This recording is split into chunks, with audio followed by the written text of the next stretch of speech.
Why am I so nervous? I'm so nervous. If I don't cry, it'll be a miracle. Hi friends, and welcome to Keto with Libby. I am Libby, and today I'm going to be sharing with you the results of my psych eval that I told you guys I would share with you a little over a month ago. The results are in, and they're a little bit more than I expected. So let's just talk about it. I want to give you guys just a little bit of background as to why I got a psych eval done. So I have literally struggled my entire life in school. I have just felt real dumb a lot of the times is really the only way that I can put it. I have never been smart. Learning has always been difficult for me. And I've always known that I have had some form of like a learning disability. I had a teacher in 6th grade reach out to my parents and say, hey, we think Libby's really struggling. So I've always had tutors. I have gone to like some special classes, like when I was in middle school. High school was a huge struggle for me. I don't even know how I got an associate's degree, to be honest with you. I don't even know how I became a licensed physical therapist assistant, to be honest with you. I'm not sure how I got far in education because I don't remember a lot of things. I've also always struggled with my mental health. I've always had anxiety and depression, and the older that I get, the worse that it has gotten, to be honest with you. And I've never been diagnosed with those things before, and we'll get to what I was actually diagnosed with here in just a second. But I've struggled with those a lot, and I have taken anxiety meds and depression meds in the past, and they have not helped me. One of the most apparent things for me over the last 6 to 8 months is my disordered eating. I struggle with binge eating and overeating. No, I've never been diagnosed with binge eating disorder, but I have all the things linked around it. I have always overate, and I've never had a healthy relationship with food. I have always either been overeating or undereating. I've always followed the eat less, move more, and it has never worked for my body. It has destroyed my body, to be honest with you. So that was another thing when I found out that ADHD could be linked to disordered eating. It was another thing. I was like, okay, maybe the reason I can't get down to the bottom of this is because it's not just my relationship with food, it's my mental health as well. So what was I actually diagnosed with? There were 3 things that I was diagnosed with.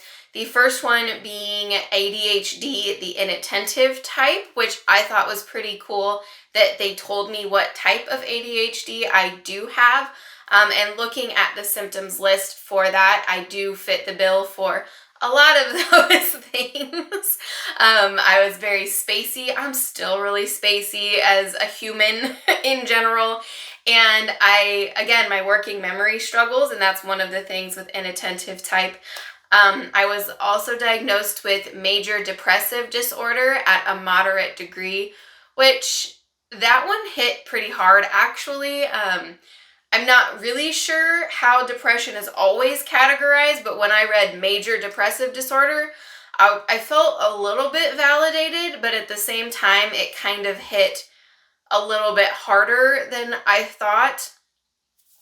I told you I was going to cry. I told you. And then the third diagnosis was general anxiety disorder. And again, I've known that I have struggled with anxiety and depression for a long time, but it just feels really freaking nice to be validated that like my struggles that I've had my whole life, like it wasn't just me, because I have felt lazy, I have felt dumb, like I have just felt so out of place,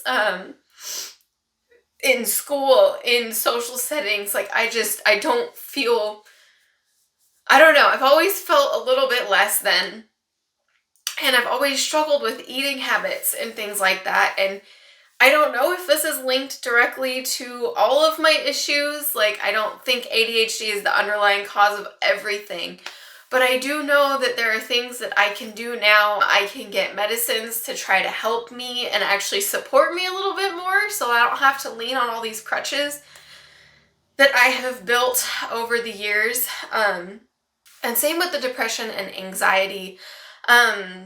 my depression really got bad when I had postpartum depression after having my son.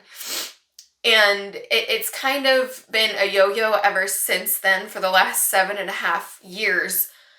God, that's a long time to deal with crap and not deal with crap. And then anxiety. Every single year, I feel like my anxiety just gets 100 times worse. So I'm really excited to actually be able to talk to my therapist and make a plan going forward to try to put techniques in place, but also get medications that could help me in the long run and just take a huge weight off of my shoulders. All right, but why does this matter? I'm a keto channel. I'm on a journey to health, like weight loss, body, all those kind of things.